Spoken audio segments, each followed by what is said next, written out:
चर्चा हमारी जारी है। यहाँ विजय चौक से मैं और मेरे सहयोगी मृदुल शर्मा आपको पल पल की जानकारी दे रहे हैं। अब 2.5 घंटे का वक्त बाकी रह गया है। दोपहर 3 बजे इलेक्शन कमीशन की प्रेस कॉन्फ्रेंस होनी है, जब चुनाव की तारीखें सामने आ जाएगी। 6-7 चरण बताए जा रहे हैं जब चुनाव हो सकता है, लेकिन साथ ही साथ हमारे सहयोगी भी जुड़े हुए हैं, हमारे साथ सुमित जुड़े हुए हैं, हमारे साथ सत्यविजय भी जुड़े। बिल्कुल, और एक बार सीधे रुख करेंगे सुमित का। सत्यविजय हमारे साथ जुड़ चुके हैं। सत्यविजय, जरा बताइए क्या इस समय माहौल चल रहा है? आपके साथ कुछ लोग भी मौजूद है, उसके बाद हम खास मेहमान हैं उनसे चर्चा भी करेंगे।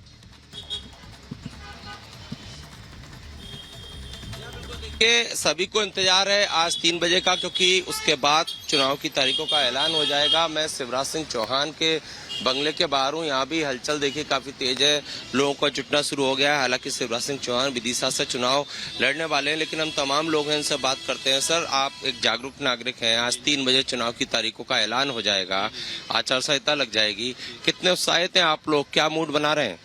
हमारा मूड है कि एक अच्छे लोकतंत्र का निर्माण हो और भारत के हर नागरिक को रोजगार मिले और भारत जिस प्रगति के साथ विकास कर रहा है उस प्रगति के साथ विकास करे। आपको क्या लगता है, अब चुनाव की तारीखें आ रही हैं तो जनता का मूड क्या कहता है?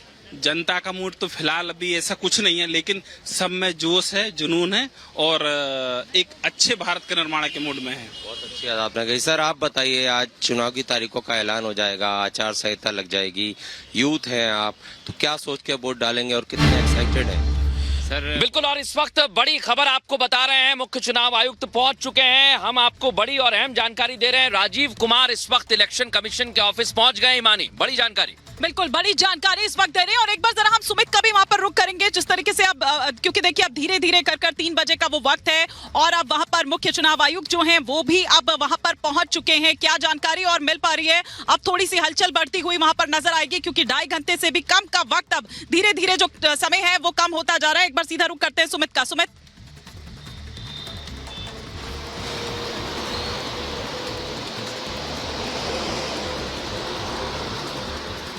बिल्कुल ईमानी, और लगातार जिस तरीके से अपने तमाम दर्शकों को हम तस्वीरें दिखा रहे हैं इलेक्शन कमीशन से, और जो चुनाव आयुक्त हैं वो अभी फिलहाल यहां पर कुछ ही देर पहले पहुंचे हैं और कुछ ही देर के बाद प्रेस कॉन्फ्रेंस, क्योंकि जैसा आपने बताया कि 2.5 घंटे से भी कम का वक्त यहां पर रह गया है और कुछ ही देर के बाद प्रेस कॉन्फ्रेंस की शुरुआत भी यहां पर हो जाएगी और वो तारीखें सामने आ जाएंगी जिसका सभी को इंतजार है, चाहे वो मतदाता हो या फिर वो तमाम उम्मीदवार जो इस बार ताल ठोकते हुए तमाम पार्टियों की तरफ से यहां पर नजर आएंगे। और साथ ही साथ वो तारीखों के साथ ही वो जो कोड ऑफ कंडक्ट है वो भी लागू यहां पर हो जाएगा।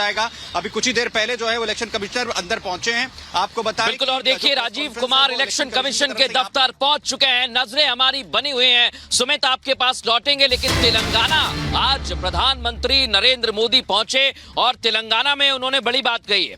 जल्द ही चुनाव की घोषणा होने वाली है और घोषणा से पहले लोगों ने नतीजे तय कर दिए हैं, ये विश्वास जता रहे हैं प्रधानमंत्री और कहा कि स्पष्ट है अब की बार 400 पार। तेलंगाना में प्रधानमंत्री नरेंद्र मोदी ने क्या कहा है, आपको सुनवाते हैं। आज देश में जो अभी मैंने टीवी पे देखा कि 2024 के लोकसभा चुनाव का बिगुल बजने जा रहा है। टीवी वाले बताते हैं कि अब से कुछ ही देर बाद दिल्ली में चुनाव की तारीखों का ऐलान हो जाएगा। लेकिन मेरे प्यारे भाइयों बहनों, तारीखों के औपचारिक ऐलान के पहले ही देश की जनता ने, देश ने नतीजों का ऐलान कर दिया है। देश ने घोषणा कर दी है, अब की बार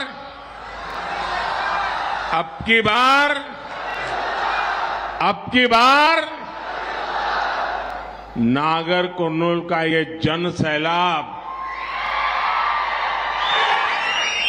आपका ये स्नेह, ये बता रहा है कि तेलंगाना भी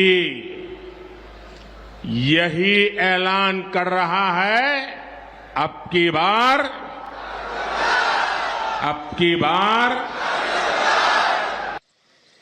तो सुना आपने प्रधानमंत्री नरेंद्र मोदी बड़ी बात मृदुल यहां पर कहते हुए नजर आ रहे हैं कि भले ही अभी चुनाव की तारीखों का ऐलान आज होना है, लेकिन जो जनता है वो ये स्पष्ट कर चुकी है कि अब की बार एक बार फिर से मोदी सरकार और 400 पार। तो मतलब स्पष्ट है, क्या बड़ा दिलचस्प होने वाला है? आपको क्या लग रहा है इस बार का चुनाव या नीरस होने वाला है? पता वन साइडेड है मुकाबला।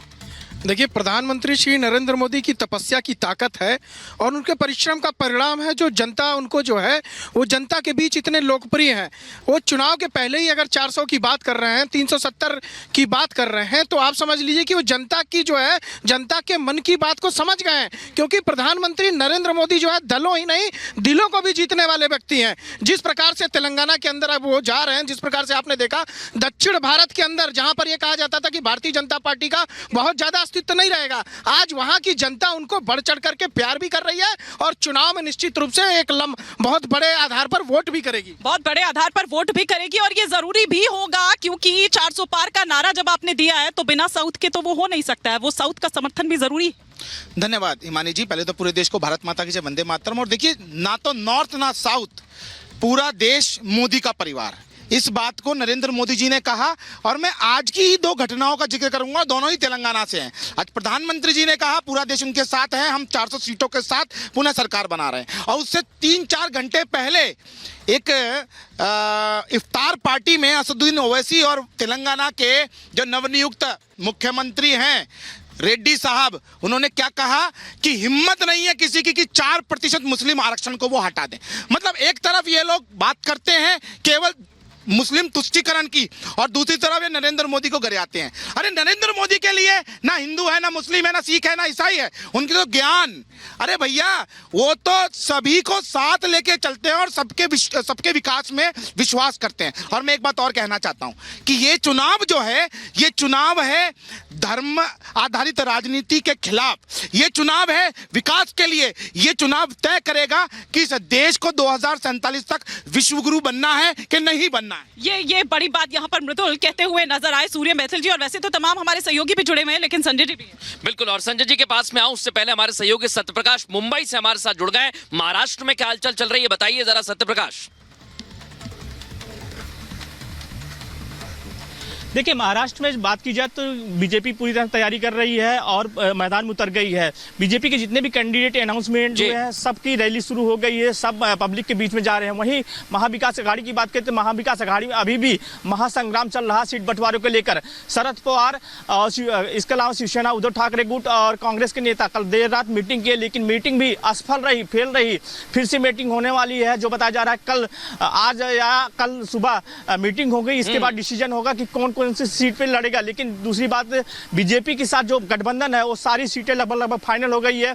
महाराष्ट्र में 20 सीटों का अनाउंसमेंट हो चुका है और जो बाकी है वो भी जल्दी हो जाएगा। कहीं न कहीं महाराष्ट्र में पूरी तैयारी दोनों तरफ से कर ली गई, लेकिन महाविकास अघाड़ी में कहीं न कहीं अभी भी राज चल रहा है। जी बिल्कुल, और इस पर निगाहें बनी रहेंगी सत्यप्रकाश, इस पर निगाहें हमारी बनी रहेंगी। एक बार हम राघवेंद्र का रुख करेंगे क्योंकि उनके साथ थोड़ी देर पहले अजय राय मौजूद थे और उन्होंने भी आश्वस्तता जताई है राघवेंद्र कि चुनाव में पूरी तरह से मैदान में उतरेंगे, लेकिन कब प्रत्याशियों की घोषणा होगी अब इसी को देखना है। और एक नया नारा भी दिया है मृदुल कांग्रेस ने, हाथ बदलेगा हालात। तो कितने हालात बदलेगा राघवेंद्र बताइए जरा। वो 365 दिन चुनावी मोड में रहती है, वहीं कांग्रेस ने भी दम भरा है। अभी मेरी प्रदेश अध्यक्ष अजय राय से बात हुई, उन्होंने कहा कि लगातार राहुल गांधी के नेतृत्व में न्याय यात्रा निकल रही है, इसके पहले भी यात्रा निकली थी। लगातार हम लोग बूथ से लेकर और जो ऊपरी जो हमारी जो कमेटी है उस पे लगातार काम हो रहा है। हम लोग जनता के बीच में हैं। जल्द ही जो हमें गठबंधन में जो सीट मिली है उस पे हम अपना कैंडिडेट उतारेंगे, यानी कि 18 तारीख को शायद उनकी सीसी बैठने वाली है, उसमें कांग्रेस के उम्मीदवारों का नाम उत्तर प्रदेश से हो सकता है। तो इस तरह से आश्वासन दिया और उन्होंने कहा कि हम लोग बीजेपी को हराने के लिए गठबंधन में जो इंडी गठबंधन बना है उसके लिए काम करेंगे। तो कुल मिला के सभी पार्टियों का अपना अपना दम है जीतने की, लेकिन भारतीय जनता पार्टी इस समय कहते हैं ना कि एक प्रचंड आत्मविश्वास में है।